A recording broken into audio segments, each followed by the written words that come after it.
मित्रांनो, भारतीय तटरक्षक दलाने आपल्या पहिल्या स्वदेशी हॉवरक्राफ्टच्या बांधकामाला सुरुवात केली आहे.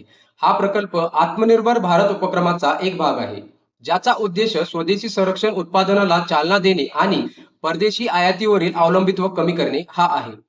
आपल्याला प्रश्न पडला असेल की हॉवरक्राफ्ट म्हणजे काय आणि ते काय असते. तर हॉवरक्राफ्ट हे एक उभयचर वाहन आहे.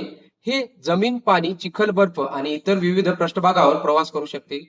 त्याचबरोबर खालील बाजूला हवेचा जोरदार फुगा तयार करून त्यावर हे चालत असते. हॉवरक्राफ्टच्या गतीचा विचार केला तर गती 80 किलोमीटर प्रति तास इतकी ते गती गाठू शकते.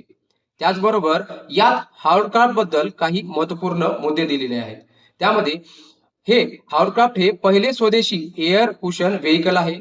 यातच 24 ऑक्टोबर 2024 रोजी संरक्षण मंत्रालयासोबत याचा करार करण्यात आला होता. या करारात 6 हॉवरक्राफ्ट बांधण्यासाठी करार करण्यात आला आणि या कराराची किंमत होती 387.44 कोटी इतकी.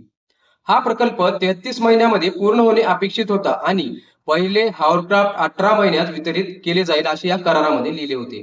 आणि हॉवरक्राफ्टच्या बांधकामाचे ठिकाण Chowgule and company private limited, shipyard, Goa. त्याचबरोबर ही हॉवरक्राफ्ट UK आधारित ग्रिफॉन आणि हॉवरवर्कच्या डिझाईनवर आधारित आहे.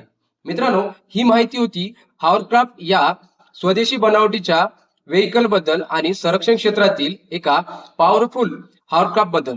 मित्रांनो, आपल्याला जर हा व्हिडिओ आवडला तर व्हिडिओ लाईक करा आणि करंट अफेअर्सच्या व्हिडिओसाठी अशाच अपडेटसाठी बनून राहा आणि फॉलो करा, सबस्क्राईब करा आणि मित्रांनो हा व्हिडिओ नक्की शेअर करा.